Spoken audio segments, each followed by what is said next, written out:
Right, this is our Bessacarr 445. Just kind of simple things. Just press to open that, and then you'll need the ignition key to do the diesel passenger side. Electric hookup under here, and then we've got LPG in here. The keys for this area is the white key. This key does pretty much everything. To get the gas on, you'll need to open the top of the gas container fully open, and then press this button. You get a little squirt noise, you should do, but yeah, just make sure that's pressed. This is some sort of safety lever. Make sure this is straight up, and you should have gas. Remember to turn that off before you leave anywhere. And if you need to change canisters, this unscrews from here, and you can screw it into the other canister. Note that these are left-hand thread, so doing up is undoing on these, and literally undoing.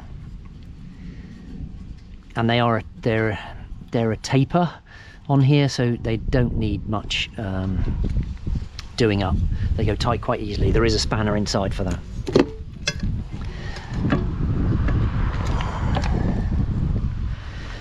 The only key that, the only lock this black key does is this top one. This one's got a little white dot on it to remind you which key, but the rest of them don't have white dots on it, but that is the only one it does. There is a water container in here, 2 chairs, and the hook for the awning, which you wind out. And if you watch that other one, there's also a couple of chocks in here if you're on uneven ground. There should also be a pipe and this funnel in here for filling this water container up and filling the water up the other side. I will fill that up, but that water will have been in there a couple of days, so your choice on that one. So toilet, press the 2 buttons to open that. Again, that is the white key that goes on there. Do keep it locked, because people do steal these things. Thetford toilet, piece of cake. Make sure this is popped up all the way, otherwise this one does tend to leak if it's full. Take it out, empty it, refill it with fluid in here, which is inside, and then just put a little bit of water in there. So that's got a little bit of water and some cleaning fluid in there right now. So put that back in and make sure it's all the way in. You're good to go. Water filler is this side. So again, white key. We'll just unlock that, take that out. You can fill up the water there. Nothing too tremendous about that, and I'll fill that up right now. I'll show you where the water tank is on the inside right now as well. Pretty standard to drive. Handbrake is on the right hand side, so just remember that. Everything else is pretty standard. The passenger seat over here, if you can see this lever, you can pull that lever, and that's a swivel seat, so that can turn right around, give you some extra seating space on the inside, which is very useful. The vans are bigger and wider and higher than you think they are, so we've caught a branch that was overhanging there, so just have to be more aware of the size of the car. I also didn't mention this is so we have the water tank holding the fresh water on there. We also have a waste tank on this. The waste tank is 80 litres, and the water tank on there is actually 100 litres. This is open at the moment, so this is draining, and that is closed off, so it won't be draining, so I'll leave it in that position for you.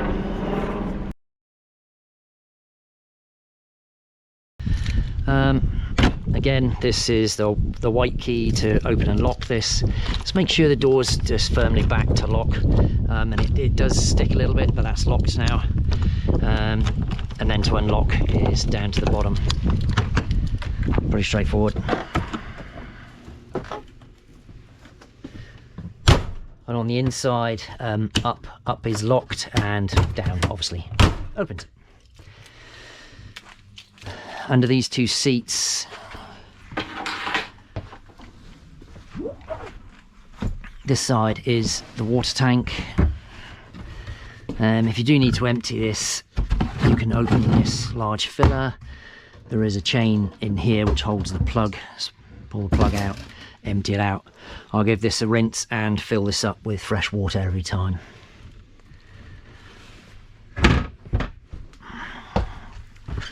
This side we generally have the spanner for the gas. There is a spare gas pipe in there as well. There's jump leads, extension cable, and the main electric hookup cable.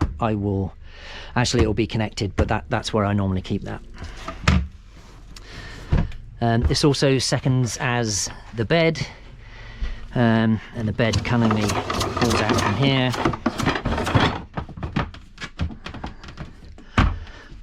Like so. And normally this extra pillow I normally put down on the... Normally I have this as a back, but yeah, that pillow will fit in there. That makes the bed. I find it easier to pop these out of here to get this bed to fit. So I just take those out, put them on the side. Then that makes your single bed there. Yeah, these come out, but that was if you were going to make a bigger bed, and we're not going to go through that right now. Fridge has a lock on it here, so you just need to slide that across. Standard with a small freezer box. Small freezer box in here. It has settings for 12 volt, 240 and gas. Get the gas working on the hob first before you turn the gas on. It's got a self lighter on it. If it doesn't light, then it gives a flashing, carries on flashing basically, so you know it hasn't lit then. Hob is a gas hob, pretty straightforward. Obviously don't have this down when the flames are on, have this up. I've turned the gas off so this won't actually light, and somebody's left that on, which is good. Probably just when we were cleaning it. But yeah, this is you know, standard. Right, we got a bit of gas still in the pipe there, so that one did actually light. Grill and an oven, the same. This has got a little oven just to make it easier to clean. We've got a little heat-proof blanket at the bottom here, but make sure that doesn't push over the back of the flame, because obviously then things won't work. So that's the only thing to watch out for.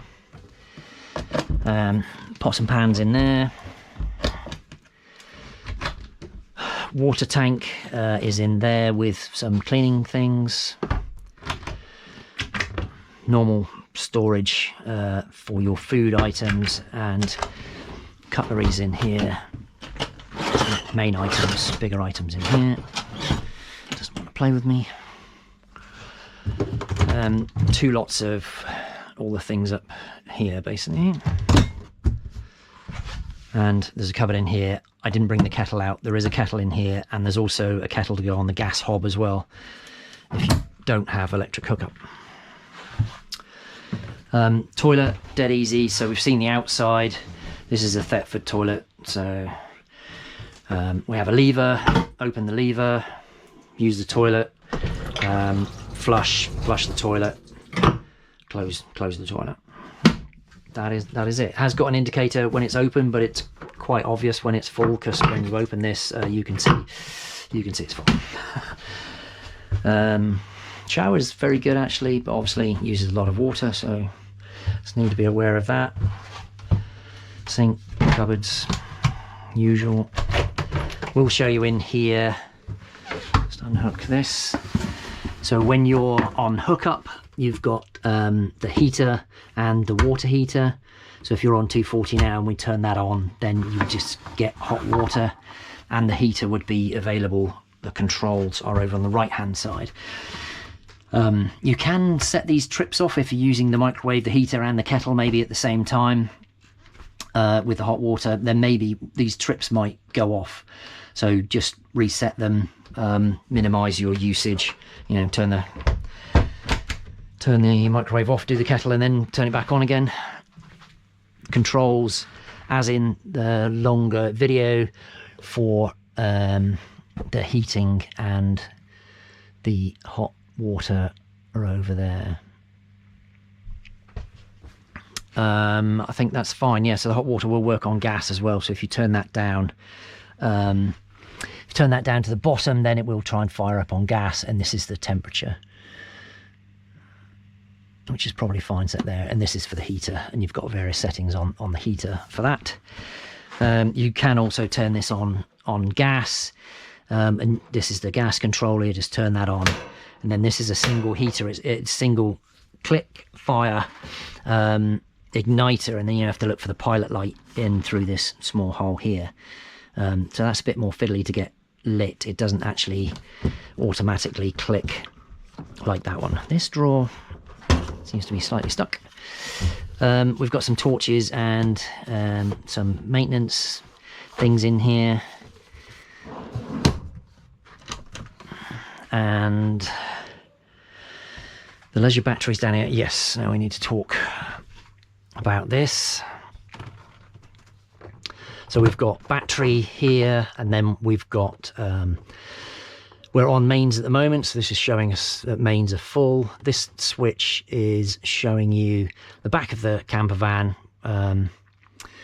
which is the leisure battery, which is under the floor there. You can use the engine battery as well, but obviously that would endanger you from starting the car and moving away again and stuff, so don't recommend using that.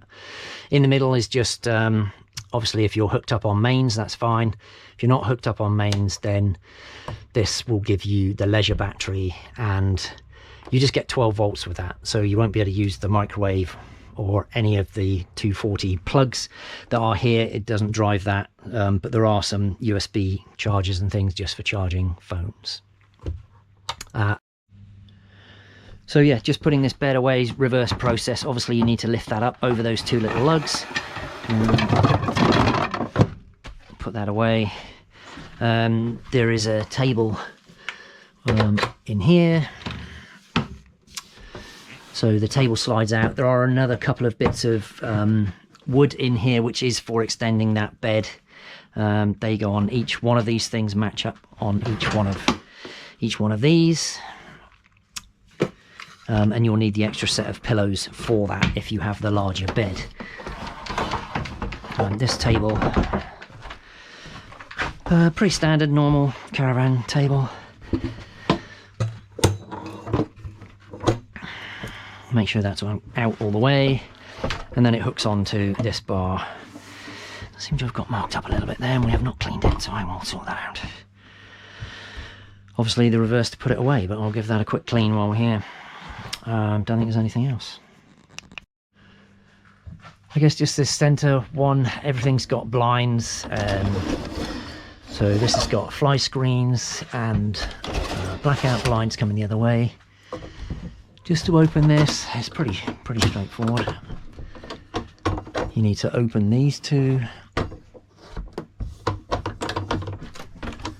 And you can open that right out, but you can also, if it's a little bit breezy like it is today, just put this on here and just lock that into place. Gives you a bit of air. All windows are pretty much the same, so they will open, but they have these screws on there which you can then tighten to keep that open to stop it from flapping about. And then obviously just the reverse to let that in. Undoing. And then keep those locked in. One other thing we have found is these have the kind of same strength of springs on them as the big blinds. So if you just let this go from the bottom, it will come off the runners and stuff and break. Same for this like outside one. You can see where there's been a little bit of damage done to that one previously, but they do come out of the sliders and stuff. So just need to be careful, hook it down, make sure it's hooked down, and then just follow it back up. So it's all the way back up. If you If you just let it go from the bottom, it's going to damage itself. All of the manuals and everything are in this drawer, so we leave them in there, so you have got everything for oven, toilet, you know, water heater. Everything is all in there on that drawer. Oh, whoopsie, which is in that cupboard. So let's just put that away a minute. There's a switch just here, which is for the steps. It is a jolly big step out of there if you don't put the steps out. So just make sure they are, just hold the button down until the steps are all the way out, and then you should be fine. This door does have a catch that's up there which should hold it open. If it's very windy, it won't stay open, so just be aware of that. And obviously before you set off, make sure that you have put these steps away, because they do not automatically go away, and obviously, you know, you could catch something on those, cause a lot of damage to other people and the van.